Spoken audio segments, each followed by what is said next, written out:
Okay, here we go. All right, welcome. This is the mandatory webinar for the Library Services and Technology Act Federal Fiscal Year 18 grant program. This is mainly for the competitive and mini grants, all the smaller micro grants that we're having. You'll find useful information here, but this is definitely aimed at the competitive and mini grants. Okay. So this is Sue Lynn. Oh, do I hear something? Oh, that's feedback. My name is Sue Lynn Jones, and I'm the LSTA coordinator here at the State Library, and let's get started. Okay, here we go. So today we have an hour. We've got a lot to cover. This used to be a 3-part webinar series, and I know that's a lot, and this is a busy time of year, so I'm going to try and get everything done in one series, one session. Today, we are going to go over the LSTA Federal Fiscal Year 18 application calendar for competitive and mini grants.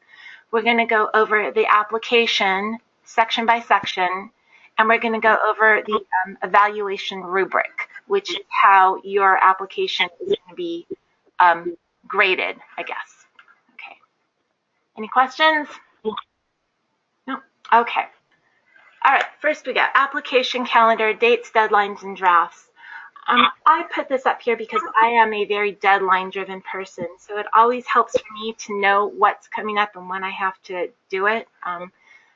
So here we go. Here are the important dates that you'll need to know for Federal Fiscal Year 18. The first important date was the proposal deadline. That was November 1st. That's already come and gone, so we've got one thing off of our list. The second one is the mandatory webinar. We're doing that right now, so the second thing is down. That's like an accomplishment, I think. So the next deadline that's coming up, and this is why we're really here, is the application first draft deadline. This is for your competitive and mini grants. We'll go over all of this in more detail, but if you submitted a proposal, you've already gotten the go-ahead to go ahead with your application. And that first draft deadline is January 10th. Your final deadline for everything is February 21st, 2018. So you've got, what is that? A little more than 2 months to get all of this dialed down and all of your ducks in a row and all of your backup figured out.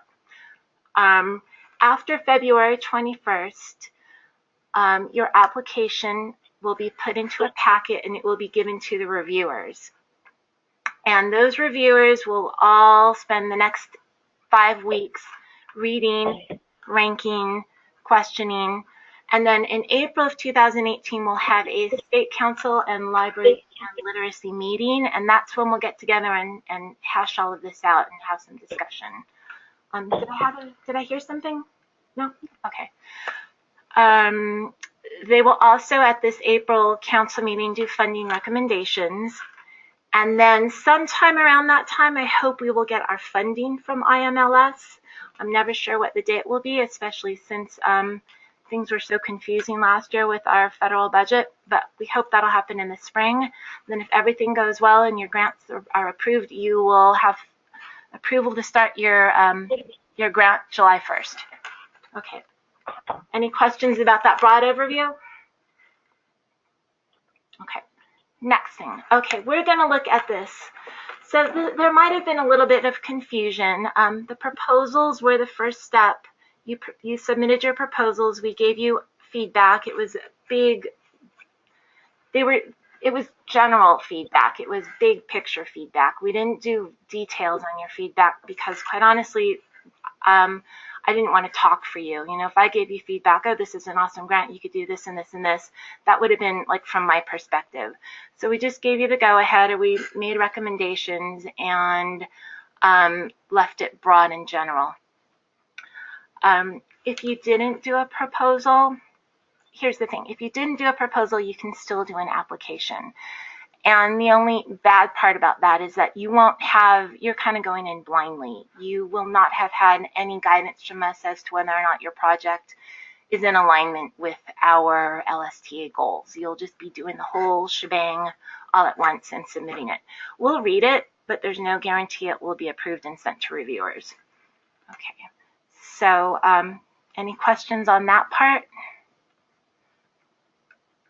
Okay. We're also going to, this year, do a first and a final draft. This is sort of a new thing.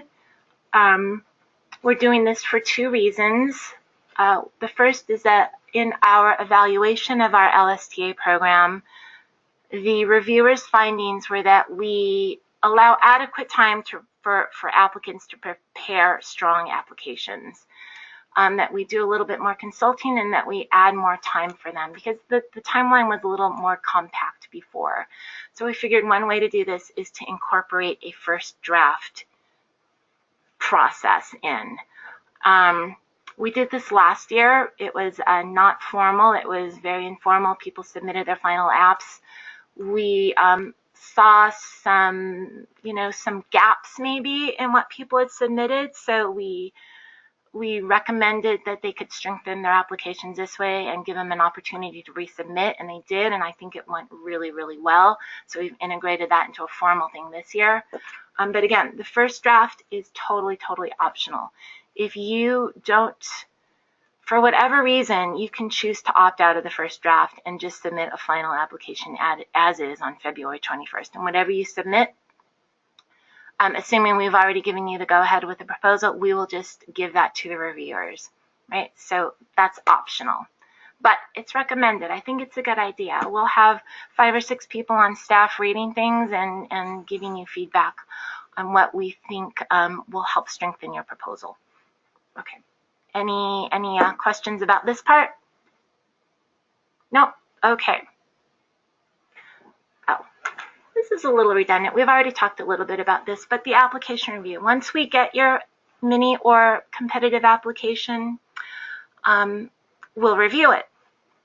Mini grants, which are up to $10,000, will be reviewed internally by state library staff. We'll review it against Rubric and we'll rank it, and we'll submit all of that to the State Council on Libraries and Literacy for approval. If you have a bigger project, a competitive grant, that's $10,001 and up, those will be reviewed by our State Council on Library and Literacy members. Many of them are librarians, but some of them are not. So this is good. It gives a different perspective. They're seeing library programs through their own slant and their own, how it serves their own primary audience. So they will review it, and they'll review it. And then at the spring council meeting, you will have the opportunity, if you're a competitive applicant, to come and answer questions, because they'll have some questions on everything that you can tell about your grant is going to be answered in the application. So you can come. It's not you going up there and selling yourself. It's just answering questions, and then they'll have the opportunity to re-review and re-rank and regrade. And then we'll do final evaluations on rankings at the April meeting and submit those. And those are where funding recommendations come in. And they are authorized to do this by NRS. The powers and duties of council are to review state grant to need agreements and make recommendations to us on how we fund it. Okay. Any questions about that? No? Okie doke. Okay, and then, so once your applications are submitted, they're reviewed, they're ranked, funding recommendations are made, as I said, we still have to make sure that we have funding. So we have to wait until Congress has reauthorized LSTA funding and we have gotten it. And then we can sort of reconcile what we've gotten with what you've asked for. And we didn't get final funding until June for fiscal year 2017. We didn't get final funding until June 8th. So sometimes, you never know what's going to happen. We hope that everything goes well this year, but we are not sure. So be patient. Okay. And that's the timeline. Those are important dates. That's everything that leads up to you getting your project funded. Any questions? Nope. Okay. Then we'll go to section 2, part 2 of our webinar today, and that is the application itself. If you've had a chance to look at it, it looks a little bit different than it did last year. The content is pretty much the same. It's just been restructured, and it's been restructured to align with IMLS's requirements, their new framework. And it's also been restructured to more align with the evaluation rubric to help our evaluators, compare and contrast. This is what I'm grading you on. They don't have to work as hard in picking it out of the application. So it's just been restructured a little bit. And we will now go over it. Okay, have you all had a chance to look at the application? No? Yes? Just a random? Somebody tell me. Kathy Brinkerhoff, I know you're there. Have you had a chance to look at it? Yes, okay, no, thank you. I haven't looked at it yet. I was just about to print it out and look. Like Okay, it's all awesome. along. Thanks. All right, so here is what the application looks like. I decided the easiest way to go over this was to just, to start filling in some blanks on the application. Mine is green because I thought you'd be able to see it better, but when you actually fill it in, it's just going to be black. So this is the first page. And on the first page, we have all of your information, and we have your general project information. And let me make this a little bit bigger. How do I make this bigger?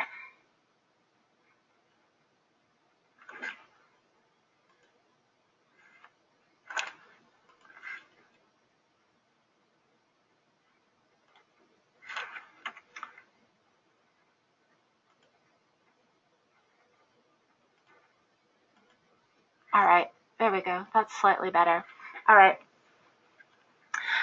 Your DUNS number, your library information, project manager, all of that stuff.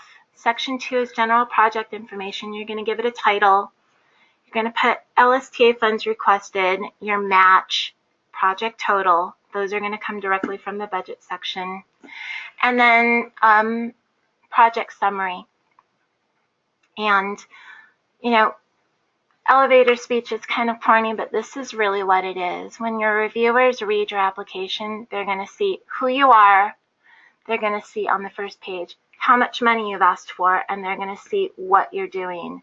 So in the project summary, it should be really, really concise, and it should tell them exactly what you want to do, why you want to do it, how you're going to do it, why is your project unique, how does it add value. And you're going to put it in that little section. And I know it's often difficult to say things in fewer words than more. I know. I mean, think of yourself as, oh gosh, who's that writer? Ernest Hemingway. Short and sweet and to the point. We want everything about your project to be able to be seen in this little summary, right? Don't bury your message in jargon and acronyms. That's one good piece of advice I can give you. Okay. So that's the first page, all about your project. Okay. The next section, next page, primary audience is also very important. These are IMLS controlled vocabulary words. It allows them to filter your projects so we can see what's happening across the state and across the country. But whatever you choose for your primary audience, you'll want to make sure that everything else that follows keeps that in mind. Your need, your activities, your outcomes, they're all geared towards this primary audience. So I chose my primary audience for this webinar is the library workforce, which is you. And it's statewide library workforce. And you can choose all that apply. The next section, 2.5, is project subjects. That's also IMLS controlled vocabulary, and it, again, allows for filtering. You can select up to 2. If you want to choose your own, choose other, right? Just fill it all in. Okay. All right. Next section is the need and the opportunity. I realized that when I was doing this presentation that I posted an application that only said statement of need. It's been updated to say statement of need and solution. So that was my mistake. I'm sorry. But if you've already started filling out your application, you don't need to do a new one. But if you would like to, the new one that says need and solution is posted. So in your statement of need, you're going to tell us what's going on, right? It's what's the need and what's the problem, and what's going on in your community. This is really important. You know, a compelling need is a compelling project.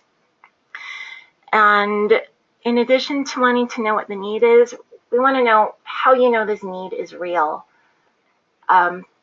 Is it just a perception, or do you just think this is, or have you gotten real hardcore evidence that this need is real?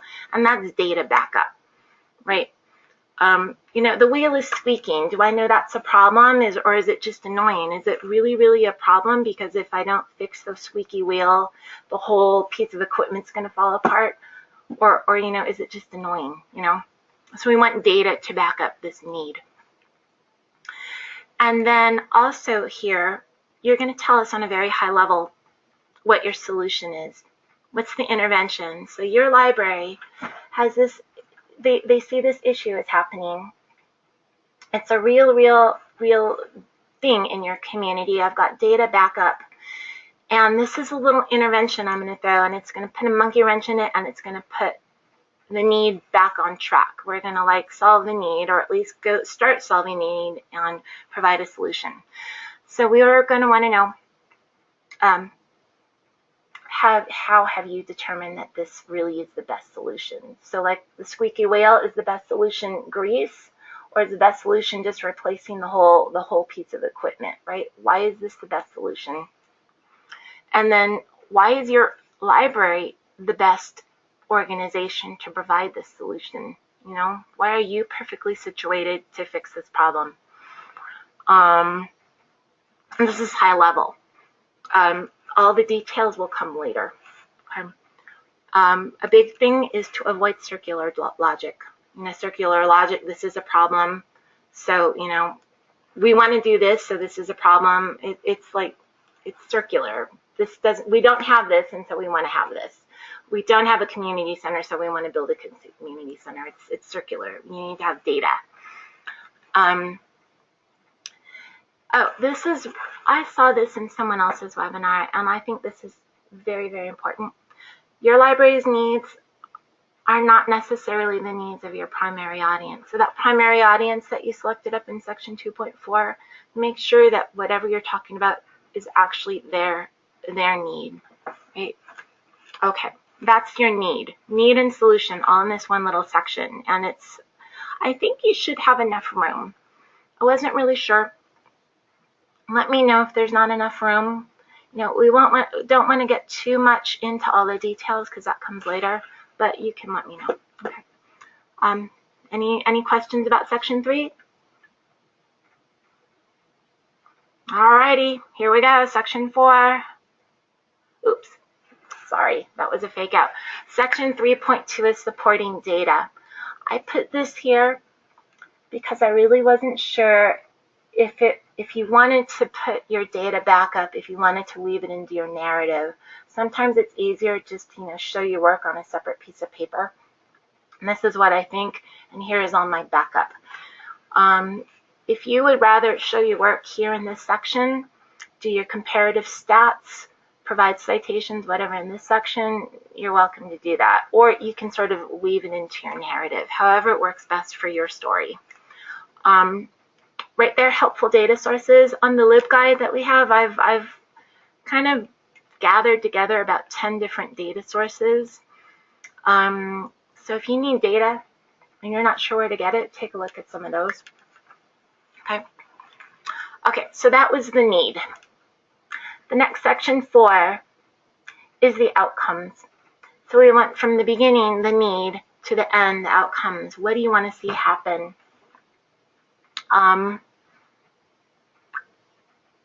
You know, a thing that I always notice, and I have issues with this as well, is the difference between outputs and outcomes.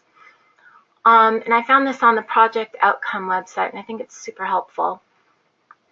It's outputs, outcomes, and, you know, evaluation. Outputs are how much did we do, right? Outcomes are what good did we do. And patron satisfaction, that's the evaluation component, is what should we do better. So your outputs are going to be in a separate section. It's going to be an implementation. Right here in your outcomes, I want to know what good you're going to do, what good this project is going to do for your primary audience. So you're going to tell us that. And then you're also going to talk about the evaluation component, because that's a really, really big thing that IMLS would like all of us to do with our projects. Outcomes are good, but they want to measure the outcomes. And it's called outcome-based evaluation. And they have a little like formula for you to figure this out. Outcome-based evaluation is the measurement of results. And there's a link to it right there, imls.gov.grants, outcomes-based evaluation basics. You're going to tell us your outcomes, what good you want to do. You're going to figure out indicators, which are actions that will help achieve that outcome. You're going to figure out a target for change, how you want those indicators to change. You're going to collect data, and you're going to tell us how you're going to figure out this data. Is it through a survey or interview or observation or data or stats? And that's kind of it. Your outcome-based evaluation will be how you know that you've met that outcome. And it should align with all your activities which are coming up. And if you want a sample, I printed this out from IMLS. Here's an intended outcomes. Mothers from this area will feel more comfortable bringing kids to the museum. Indicators, the number of participating mothers who report their comfort in bringing kids to the museum on a 5-point scale. Data source, they're going to do a questionnaire. And target for change, they want 75% increase in comfort level. Right? So it's, I don't think it's that bad. There's math. It's taking, stories and putting a math component on them. Okay. The next part of this, I don't really want to call it exceptions, but when you do outcomes-based evaluation, it's like this, they want immediate results. And what if your project isn't such that you get immediate results? And this is what IMLS says. IMLS supports basic research, organizational enhancements, and other activities intended to strengthen the ability of organizations to provide high-quality services. Such projects may be designed to extend a discipline's knowledge or to create tools to improve practice rather than produce immediately observable benefits for end users. IMLS supports these projects. So when you're reporting your results, they want to know what you believe long-term benefits will be for library and museum users and their communities, and how these improvements will be recognized when they're achieved. Okay. So if you're doing a plan, that's, you're not going to see immediate results when you do your strategic plan. But they want to know what your end game is, the 2 to 5 year results. Okay. All right, and then the last part of this evaluation section,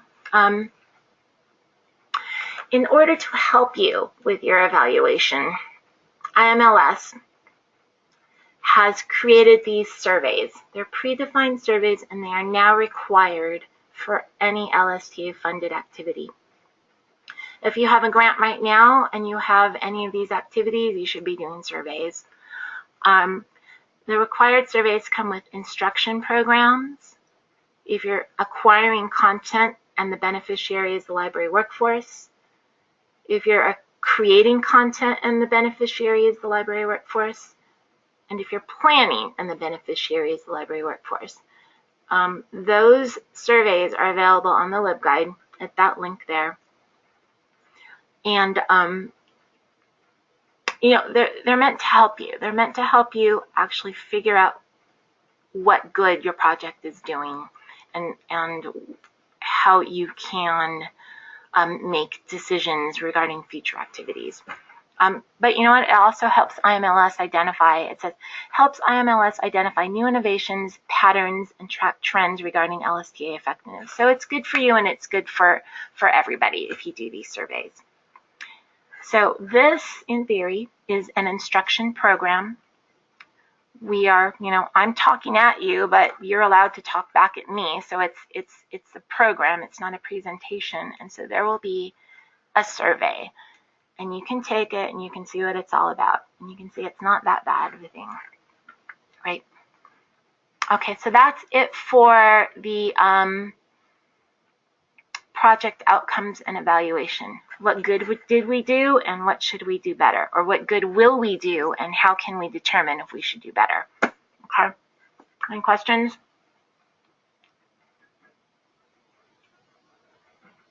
Yeah, alrighty. Look at that, we're at section 5. Section 5 is connection to state, local, and federal planning information. So like when you think of a project, there's always goals and objectives, right? It didn't ask you for goals because you already have your own goals. And we have our goals. Our goals are totally, completely tied to IMLS goals. Your goals, I hope, are tied to our goals as well, but you have your own planning documents and your own goals. And I hope this project, helps you advance some of your goals. So in this section, you're going to select one of our state goals and tell us how this project helps advance that state goal, right? And then in section 5.2, you're going to tell us how it helps you and your library meet its particular mission, vision, long-term strategic plan goal, right? I put on here 2 other planning documents that I think are actually very useful. One of them is the Governor's Strategic Planning Framework 2016 to 2020. Section 3 is all about education. So a lot of what your projects are doing are totally in alignment with the Governor's Strategic Framework. It's always good to tie what you're doing there to what the governor would like to accomplish at the state level. Right. And then another one is OWIN in-demand occupations. That's like a big planning framework, and if you're doing any sort of workforce development, it's I recommend looking at that. If you have other statewide plans that you think I should include, please let me know and I'll put links to them. But these are the 2 that I think of it on the top of my head all the time, right?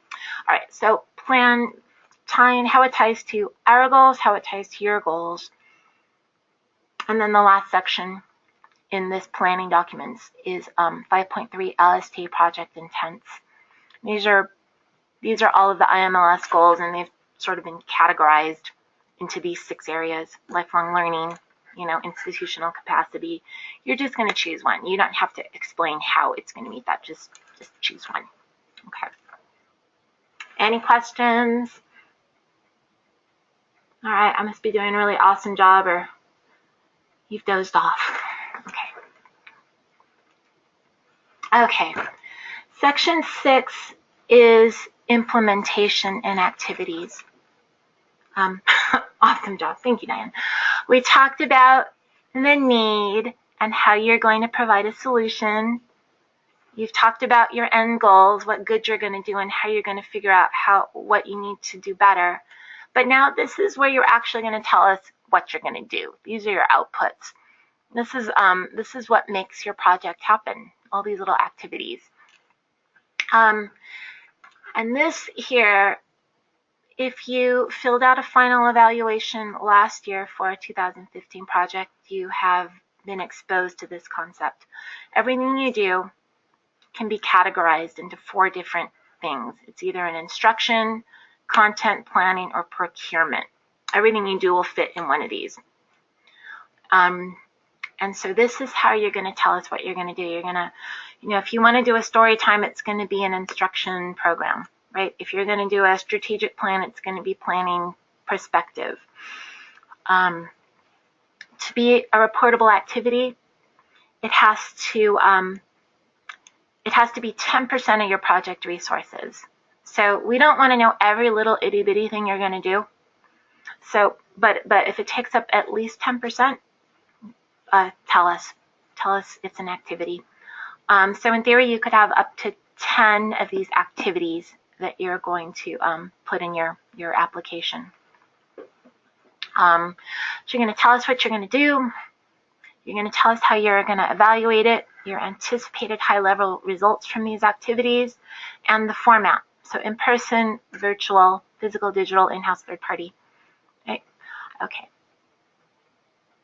This section, this activity section, you can attach more sheets. Everyone's got different projects. I left room enough for a couple of activities, but you can totally attach more sheets if you need more room for any of these activities. So here we have instruction. I've kind of broken out what each thing means. I have my example here. If I were going to write an application, my activity for this event right now would be one virtual archived webinar program aimed at the Nevada Library staff to go over the 2018 LSTA application process. It will be interactive with Q&A and audience participation, right? Because you guys are supposed to participate, and I hope you feel free to chime in with whatever you could possibly have to say. So that makes it a program rather than a presentation. If I was just going to talk at you and we didn't have the interactive chat, it would be a presentation. When it's archived, it's sort of a presentation because no one has a chance to participate back. But so it's going to, my outcome for this will be increased understanding of the new application format, the application timeline, outputs versus outcomes, project management, allowable costs, in-kind and local cash, and the reviewer's evaluation rubric. And the result will be stronger applications with fewer errors and omissions from 100% of the participants. And how I'm going to determine this is a participant survey. Right? So, you have any questions about the activity section? Okay, I kind of I'll just put my 2 cents in. I like how this is structured. I know IMLS put years and years of thought into this, and it provides form and function to all of this sort of amorphous narrative. We have all of these things going on, and it helps you kind of manage things. That's what I like about it. Anyway, all right. Now we go to section 7. We're almost done. We're almost done. We're going to finish ahead of time. Section 7 is partners. Partners are either formal, in which case they will do specific things for your project to make it happen. You should have an agreement, because when we're funding you and you say your partner is going to provide this, we need to know that if the partner doesn't provide this, that the whole thing is not going to fall apart, right? So if you have formal partners, attach your agreement so that we can be reassured that that your project can happen even without this, or right, that there is some accountability. An informal partner, which is probably more common, it's all these people who will support you and help you in your planning and implementation and promotion and marketing. And it can be in kind, but it's not specific. It's not something that you are going to hold them, their feet under the fire and require that they do. Your friends, they're going to help you do all sorts of things. Your, other community organizations. These are the guys that are going to give you letters of support. You're going to have, library users, your principal, whoever. So this just shows that you have strong community investment in this project. And those are always good too. So either informal or formal, whichever you have for your project, just list them here. If you don't have partners, because your project doesn't require partners, that's totally okay. Some of these things, they're not that, I shouldn't say they're not that big, because everything is big in the grand scheme of things. But Your project may not require partners. That's all I'm saying, and you won't, be dinged if you don't. We like it, but you won't be dinged. Okay. All right. Next section is sustainability. Sustainability. I found this definition on another state's website. I can't remember whom. Sustainability is maintaining your outcomes. It's maintaining the good that you do. And it's folding that into your formal institutional structure. It's maintaining the good that you do. It is not maintaining all of the activities or all of the staff or all of that. So you don't have to keep doing exactly what you did as long as you're maintaining the good that results from it. That's what we mean by sustainability. So we want to know what your plans for the future are. You want to sustain this project, keep it going? Do you want to expand it, or do you want to end it? Is this a demonstration project? Is this like a trial? And if it doesn't work because you found out through evaluations it was just not something your community needed, tell us. That's okay too. We want to know what's going to happen with the future. Yeah, that's it for sustainability. Any questions on that? Alrighty. Okay. Section 9 is our project timeline. And this is called a Gantt chart.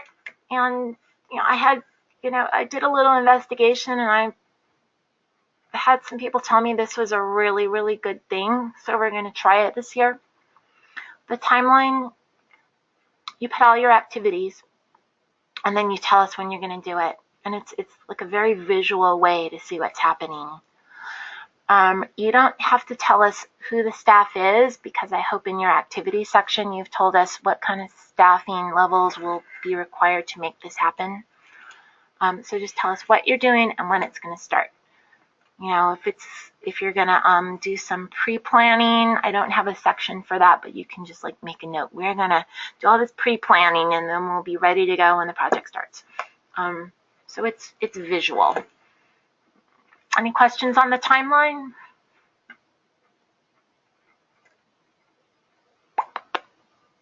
Wowza. Okay. All right, budget. This is an important section. In the budget, you're responsible for aligning all of your activities and your outcomes with these costs, right? If you say you're going to do all of this stuff and then you ask for something that has nothing to do with what you've just said, we're going to be very confused. So you'll want to tell us what you're purchasing, why you're purchasing that. Are the costs reasonable, right? And when I mean reasonable, is this the highest bidder, the lower bidder? Is the low bid maybe not the best option anyway? So are they reasonable? And how you arrived at these figures. You can attach backup, and we'll get to that part later. For these grants, for competitive and mini grants, a match is required. For the smaller grants, like community enrichment and micro grants that are coming out way, way later, you don't need to do a match. Those are just smaller. These, though, you need a 10% match, and that can be local cash, which is actually cash, or in-kind, which is, it's not cash. It's just the resources that you already have that you're now allocating just for this project. Has to be 10%. In the actual budget, and we'll get to that in a bit, I put local cash and in-kind together in one section because that's how I report it to IMLS. But then I thought about it and realized maybe that wasn't the best way to go, because when we get to the evaluation rubric, there's 5 bonus points offered for new resources to support the project. New resources, can be considered, new cash can be considered new resources. So when you are doing your description, please indicate whether it's in-kind or cash match, okay? When you're doing your budget, please make sure all of your expenses are allowable. This is federal money. And there are some things that are just forbidden to buy with federal money. And we will not be happy. No one will be happy if we buy things that are forbidden with federal money. So make sure that your expenses are allowable. And then new for this year, we've put a 10% cap on indirect costs. 10% is kind of general. We realize some of you have negotiated indirect cost rates, but for this year, we're putting a cap on them. We're going to evaluate it next year and see how that goes. But so if you're a university and you have that, please figure out a way to reduce it down to 10%. Okay. Okay. So this is what the budget page looks like. These fields don't auto-calculate. I tried to make PDF fillables auto-calculate, and I could never. There was always a glitch and always an error, so they don't do that anymore. You're going to need to fill all these in and double check your math, right? And whole numbers only, please. Okay, so these are the categories. They've kind of been realigned. Supplies and materials are now in the same category. They used to be separate. They're now the same. So your books and your supplies and even movable furniture, that all goes in supplies. If you do salaries, we have to have a job description and the number of FTEs, full-time equivalents, and let's see what else. If you're doing travel, tell us details on that. Equipment over $5,000 per unit. So if you have one piece of equipment that's going to cost $6,000, that has to be pre-approved by my IMLS program officer. And your budget won't be approved until that piece of equipment's pre-approved. And so in order for that to happen, you have to supply me with the specs and make a justification for purchasing that. Tie it to our Nevada LSTA goals and submit that with all of your attachments. Oh, I never talked this long at one time. If you want to look up here under salaries, wages, and benefits, this is what I'm talking about. So I have here, this is an example, LSTA coordinator, 1 FTE. We want LSTA money to pay for that. The in-kind is the admin assistant at 0.15 FTE. And then to make up our whole match, it's local cash. That can be like from a gift fund, and that's 1,000. And so the local cash, even though it's still in the local cash in kind match group, it's separated out. Does that make sense? Yes? Okay, that's the budget. You guys have any questions on the budget? No? No? All right. Oh my gosh, we're getting there. Section 11, supporting materials. So any kind of backup that you have, please attach. That's partnership agreements, citations, show your work. If you're saying this, tell us where this information came from. So I said, if you have LSTA salaries, we need job descriptions. If you have any kind of evaluation tool that's not the IMLS surveys, give us that. If you're hiring a consultant to do a big chunk of your grant, we'll want to see the scope of work and the expertise of the consultants. If you have an RFP, if you've done that, we'd like to see that. If you've already done all of this and have a potential winning bid, give us that. If you have collection development plans and you want materials to support that, you've got to show us that. And here, if you have additional activities, attach those, and if you need more room for your budget, attach that. What I do request, don't give us videos, because everything that you give is part of your review packet. And many people, I don't know how many reviewers, but at least every year that I've done this, I get at least 3 requests for paper packets. So whatever you give us has to be printable, or the reviewers won't see it. You know, you might have a great video, but the reviewers won't be able to see it because I can't print your video. Okay, make sense? Okay, this is the final page, final section, and it's your certification. So again, put the project title, put who you are in your library, and then everybody is different, but whoever is in charge and authorized to accept federal funds, those people need to sign this agreement. If it's your president of the board of trustees, please have that person. If you're structured differently, please have whoever that person is sign it. And then have your library director sign it, and then your project director sign it and date it. And what I would appreciate, this final page is the signature page. If you want to print just that last page and get it signed and scan that and attach that, and the rest of the application is a PDF fillable, you can just send that PDF fillable in as a PDF fillable rather than a scan, because sometimes the scans don't come out that well. I'm not sure what's going on, but they get a little distorted and corrupted. So it's easier if we can read the original PDF and then you just print and scan the last page with the signatures. And that's it for that. All right, so that's the application section. Any questions? Nope. All right, we got one more. We have 13 minutes. Oh, back up to the last part of section 6. This will be posted. This will be posted on the LibGuide. This whole slide deck.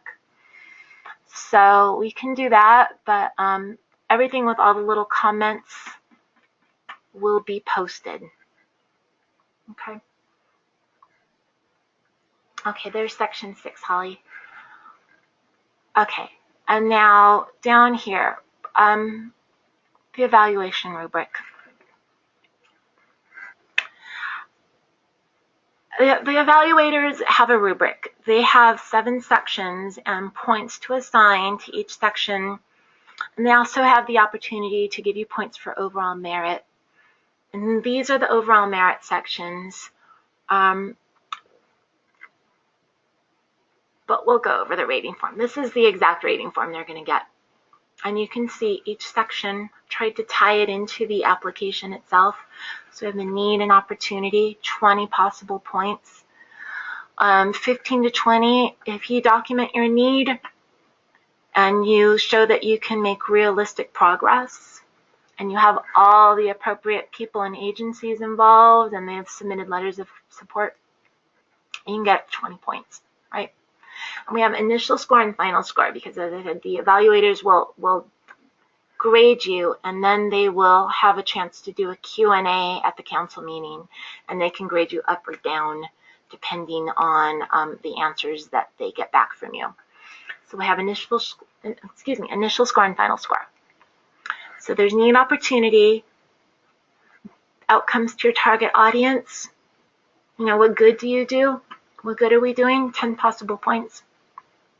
Evaluation. This is how you're going to determine what you could do better. So there's the evaluation, 15 points. How you've tied your project to LSTA goals in your local planning documents, 10 points. Implementation, these are your activities and the timeline.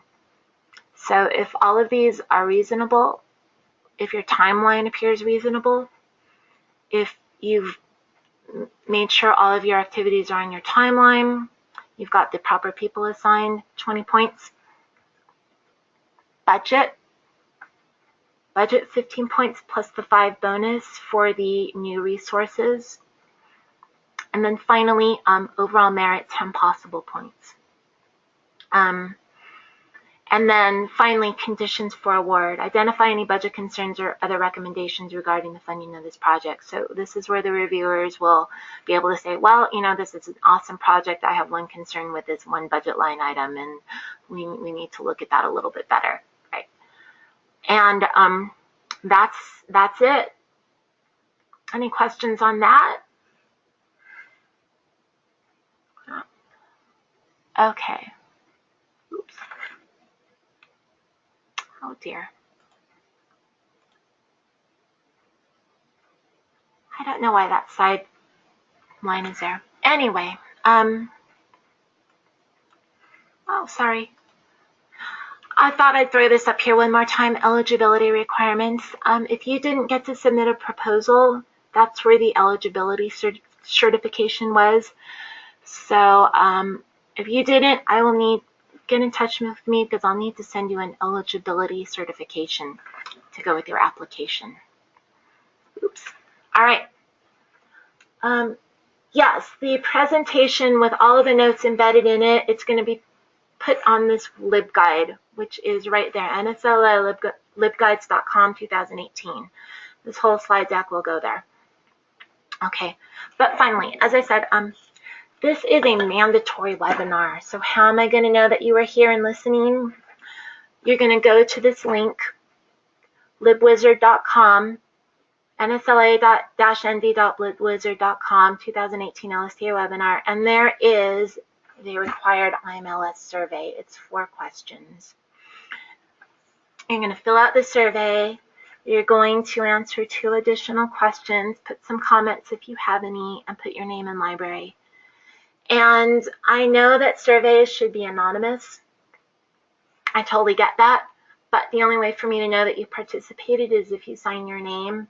So I promise whatever bad things or critical things or less than, constructive criticism items that you have to put, I won't hold it against you. I promise. It will help me do a better webinar for next year and include anything that maybe I missed. If there's some big glaring chunk of content that I just skipped over, I can add it to the LibGuide for later. So this is your certification. It's the survey. And then, finally, this is us. If you want to contact us, Tammy Westergaard's our assistant administrator. Norma Fowler is our general library consultant. She can answer questions you have on general library stuff. There's me, LSTA coordinator, our website. And this is our website, and then if you go to the website, it will click over to LibGuides as well. And wow, I think we're done. We're done with this webinar. Do you have any questions? Because this is supposed to be an interactive program. No? Okay. Then I thank you for listening to me talk for 53 minutes. And I hope you go out there and do really, really good applications. If you have any questions, just shoot me an email, give me a call, something, and that's it. Okay, we are done. All right. Thank you, Sue Lynn. That was great. Oh, thank you. All right, I'll wait till everybody signs out, and then I'll click off.